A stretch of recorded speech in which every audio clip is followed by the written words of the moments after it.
Are you ready for this, folks? This is called This Caravanning Life.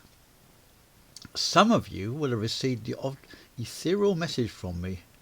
Peter, they're all odd.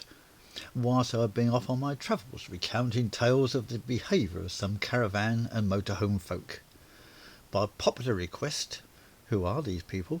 Here they all are, brought together in one glorious retelling. First up, we have the dome. Yes, an attractive addition to the roof of many a large motorhome is the dome. This is a white excrescence which houses a satellite receiving station. Yes, you may be forgiven for thinking that we take off to the great outdoors to get away from it all. No, we, and I include myself here, take it all with us. Some need more than others, of course. We're all human after all, living upon a blighted star.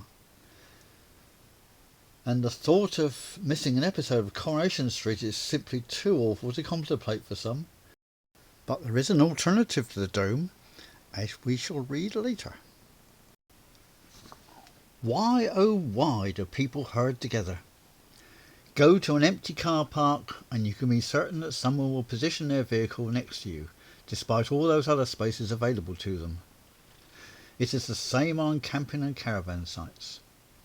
In our tenting days, we could pitch our canvas home in a nice spacious place, and upon our return from a stroll up penny van or treasuring Hay-on-Wye's bookshops, we would find an orange Van Gogh 410 right alongside. Yet the rest of the field is empty, we would say. It is a source of some little irritation to find precisely the same happens with my home on wheels, and it always seems to be an enormous tautologous behemoth of a motorhome, which blots out the sun and the view. You can almost hear the thoughts spinning around in their noddles as they select their pitch. Next to that little van looks ideal, Gary. Well, it was ideal till they turned up, of course. Before they arrived and parked, it was beautiful. Now it's slightly less so, especially when they start to unload all the essentials for their perfect holiday. But first, of course, they have to get level, because despite putting a hard surface down, some sites seem to deliberately introduce a slope on them, just as we get to use our ramps. And what a fuss some people make over this procedure of levelling up. After a long and tiring drive to both parties are now fractious. This is where tempers are stretched to breaking point and beyond. The pilot, as some like to call themselves, often male, has to run up onto the ramps, which have been placed by the other half in what they hope is a strategic position. This requires delicate use of clutch, throttle and handbrake, which seems beyond some. So up the ramp they go, to cries of "Stop!" from the ramp setter. But over the top they go, and said ramp flips up, causing a loud bang as it hits the underside of the wheel arch. There is now much discussion, I use the term loosely here, as to whether they were even in the right place to ensure levelling both fore and aft and side to side in the first place. So the ramps are retrieved and a slightly different placement tried. Off they go again with a lot of revving, and this time the brake is applied just as the wheels are at the top. In they go to check that they're level, emerging quickly to run off the ramps and place them in a different pattern. Eventually they settle for what is achievable rather than level. It's the better way, and marital harmony is restored once more. Now those unfortunates who do not have a dome or roof-mounted satellite dish, get a few of these vehicles parked up, and there's some more receiving power available there than the radio telescope at Jodrell Bank. They have a free-standing array. One July I was quietly baking rolls. Yes, Peter particular, as he's known to one or two of his friends, cannot of course buy bread, but insists on baking his own, even when he's away camping. I was on a small and very quiet simple campsite in the Lake District.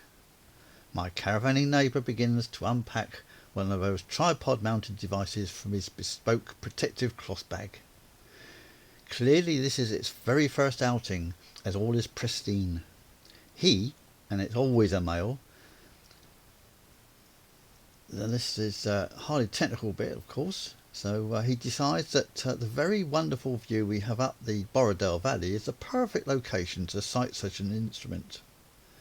The fact it's also my view, and that to sight the thing he needs to invade my pitch doesn't seem to bother him at all.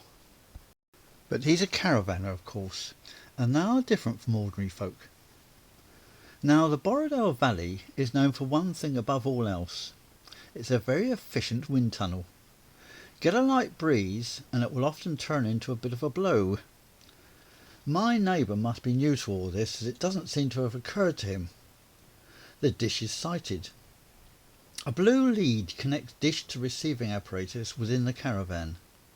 I am presuming a television, but one never knows. They could be in touch with an alien life form from Alpha Centauri.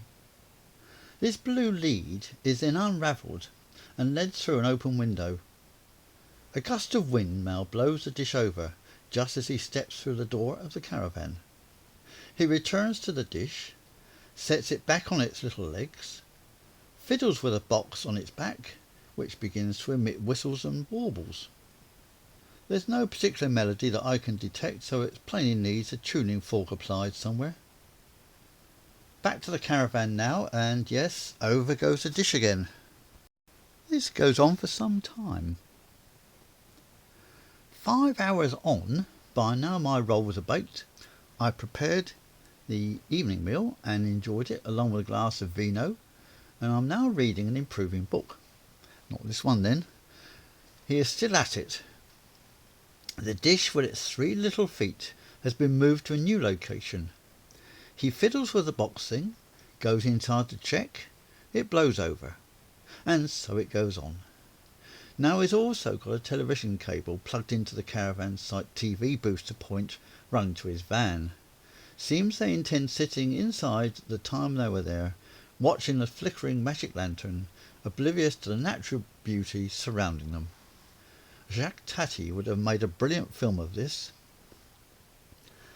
Last night, as the light faded, our neighbour was out there fiddling. The box was making peculiar noises again, and its feet are now tethered with spikes. It looks rather forlorn, its long proboscis drooping, though it still swishes its thin blue tail from time to time, rather sadly, I think. Should I release it? Let it have its freedom? Oh, I would love to release it, to see it striding off, out of the campsite, up the road, as fast as its little legs could carry it, blue tail thrashing behind. But all too soon it's time to say a fond farewell to our new caravanning friends. So as the smoke from 1,000 barbecues drifts heavenwards, and the aroma of cheap fatty sausages assaults our nostrils, we say au revoir, while the male of the species dons a manly apron over his wide-legged khaki shorts, and does what a man has to do. Meanwhile, Mrs. Caravanner has Plan B safely in hand, and cooks the dinner properly inside.